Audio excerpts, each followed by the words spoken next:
Good morning, children. How are you? Today we are going to start our fourth chapter, that is acids, bases and salts. Students, while eating, if some food spills on your clothes, then it leaves a stain of turmeric, means a yellowish color. You might have tried to remove those stains with soap, and after removing that stains, you would have noticed that it changes its color. If turmeric stains is there, then it changes color into reddish color. Why this happens? Have you ever imagined why this happens? This happens due to a special property of soap. Let us try to understand that. You can see in this picture, turmeric color is yellow and it changes its color in red or orangish of color. This happens because of reaction and property of soap. See this picture. It is a litmus paper. Litmus paper is a type of indicator which indicates that all those things which react and changes its color, litmus color, into red is called acids. Means if litmus paper change its color to red, then it is acid.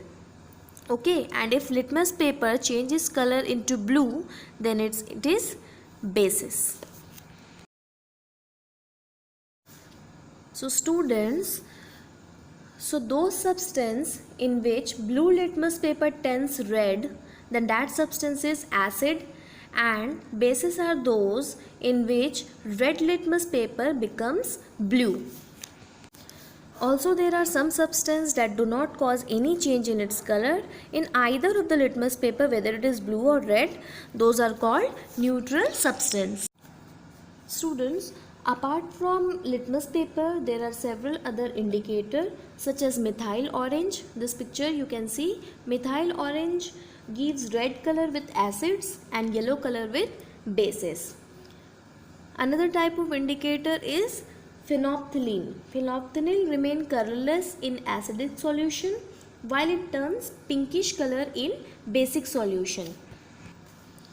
So this all are the indicators. So what is indicator? An indicator is the substance that shows the change in color or odor when put in acidic or alkaline solution. So substance that change color to indicate whether it is an acid or basic medium are called indicators. Okay.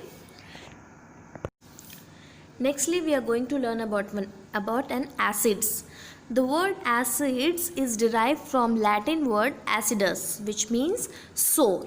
So the substance which are sour in taste are called acids. Example, curd, lemon juice, orange juice and vinegar, etc. all are acids. Their chemical nature is known as acidic. So as I told you earlier, any substance is said to be acids when blue litmus paper change its color to red. Okay, so you may have experienced a burning sensation while an insect or any ant bite you. So this sensation is due to the presence of formic acid that ant releases at the place of bite. So all the acids releases by plant, animals, vegetation, flora and fauna are called natural acids. We can also make acids from minerals obtained from the soil like hydrochloric acid, that is HCl, sulfuric acid, that is H2SO4, nitric acid, that is HNO3, and several various examples are given in this table. You can go through it. Our next topic is galvanization. Before explaining this topic, I would like to ask you that whether anywhere you have noticed corroded iron surface or rusted iron surface. So what is rusting? Rusting is a change that affects iron articles and slowly destroy them. And how rusting happens? Because of the reaction of oxygen, water and iron in the surface of iron. Iron oxides form. So to prevent iron surface from corroding, one simple way is to apply a coat of paint or grease. Another way is to deposit a layer of metal like chromium or zinc on iron, and this process is only called galvanization. So galvanization is the process of applying a protective zinc coating to steel or iron to prevent rusting. Okay.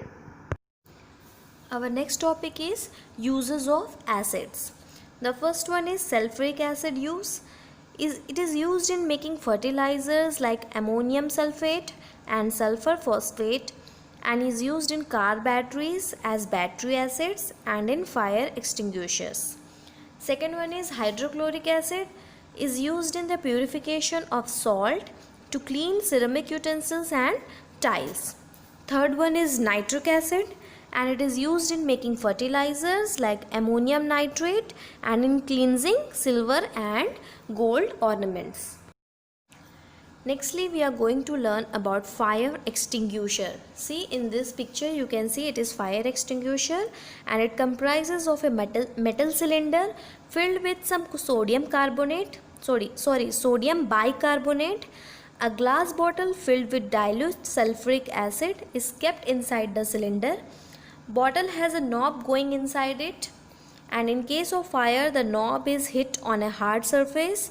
This breaks the glass bottle, enabling the sulfuric acid in the bottle to come in contact with sodium bicarbonate. They react to produce carbon dioxide, and this carbon dioxide helps to extinguish fire. You can see in this reaction, sodium bicarbonate and sulfuric acid react to produce sodium sulfate and water and carbon dioxide, and this carbon dioxide only helps to extinguish fire. Students, here I am ending my today's explanation.